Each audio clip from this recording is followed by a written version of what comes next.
Okay, so for proving theorem related to chord arc, central angle, and inscribed angle, so sinasabi lang niya na if the angles at the center is congruent, therefore, the arcs that they form is also congruent. Let's say, for example, yung diagram natin on the right side.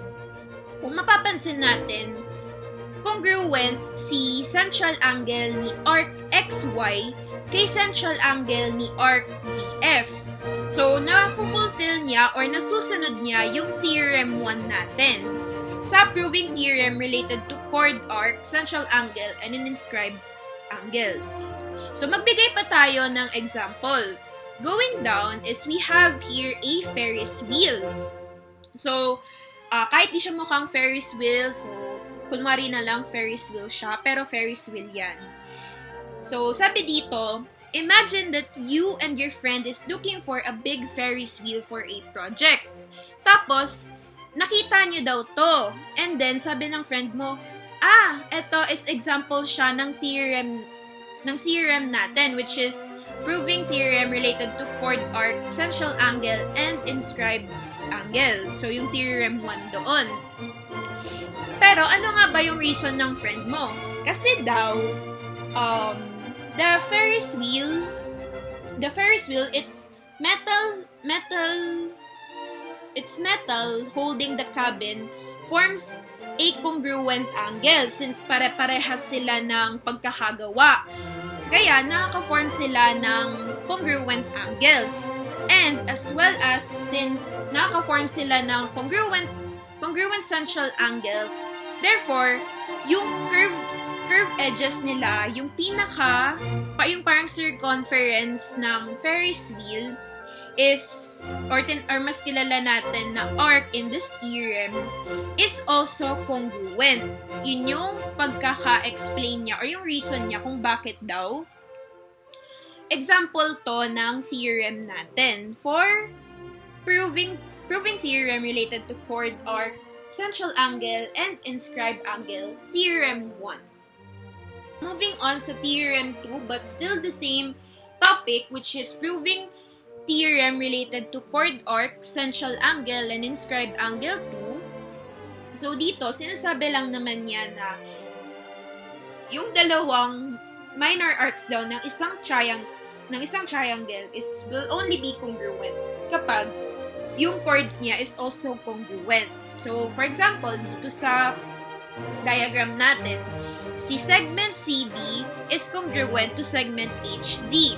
Therefore, yung nabubuo nila na arc is also congruent since congruent yung dalawang chord. And tama tayo kasi if you're going to look at the proving part, sabi dito, in point B, segment CD is congruent to HZ, segment HC, since the two chords are congruent as well as the arc. So yan, tama tayo. Ngayon, magbigay naman tayo ng isa pang example. So here we have a pizza. Imagine this as a pizza. And hinati mo siya, yung bawat edge niya is hinati mo siya. Yan, as we can see from the example diagram. So, 'di ba? Since congruent yung pagkakahati niya, therefore, yung minor arc na mabubuo niya is also congruent, 'di ba?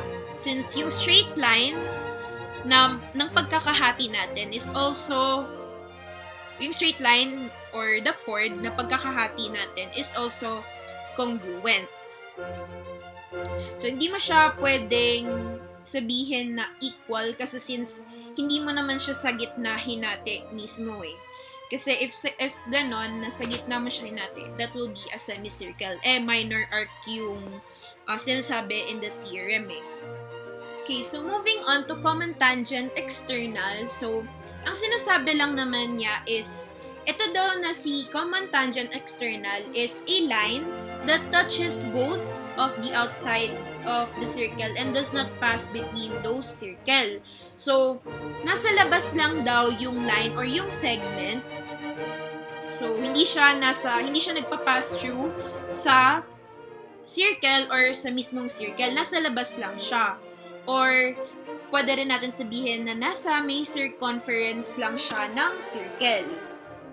So, for example, dito, sa diagram natin, yung segment TM is only nasa labas and yung segment JZ is nasa labas lang siya. So, wala siya or hindi siya nagpa-pass through between or hindi siya nasa may mismong circle. Nasa labas lang siya. So, to make things simpler, magbigay pa tayo ng example for here. So, to make things simpler, imagine a two cars parked at the side by side of a road. So, ayan, mapapansin natin na yung first car is nasa side lang siya, nasa isang side lang siya, and then yung second car is nasa isang side lang din siya. So, hindi sila nasa mismong gitna ng road, nasa sides lang sila. Kagaya ng diagram natin here, which is yung segment TM and segment JC is just on the side or circumference ng circle. Okay, so for the external second segment is sinasabi lang yan, madali natin ma-identify ang external second segment since it lies outside the point of the circle. So, for example, here on our diagram, so dito, we have the point C. And kung mapapansin natin, si segment AB is nasa labas siya or hindi siya nagpapass through sa point C. Nasa labas siya ng point C natin, which is, yun nga yung mismong definition ni external second segment. So, hindi siya nagpapass through sa point ng circle, but nasa labas siya rather magbigay pa tayo ng example which is, let's imagine na we are at the front of a circular forest. So, mapapansin natin dito sa diagram ng example natin is we have the segment AZ and segment XY.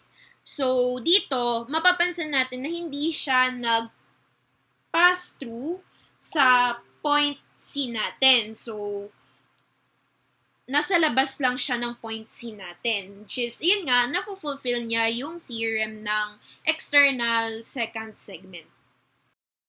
Okay, so for common tangent internal is, sinasabi lang naman sa theorem na to na the segment or the line, rather, touches both of the circle. But the difference naman niya with external is that it passes through between the two circle. Kasi kanina, kung mapapansin natin, si external, hindi siya nagpa-pass through between the two circles. So, parang nasa may labas lang siya or circumference lang siya nung circle. But the difference here is that, eto, nagpa-pass through na kasi siya between the two circle. And, as well as, nagko-cross din silang dalawa, the two lines, nagko-cross din siya sa line that connects the two points of the circle. So, mapapansin naman din natin siya sa may diagram natin here. And, for the example naman, para mas malinaw yung theorem natin, is that, imagine natin na tayo is nag-build ng pond. We build a pond and as well as bridges para sa mga tao na gustong makita yung beauty in between and under the bridge, and as well as yung beauty ng pond na ginawa natin.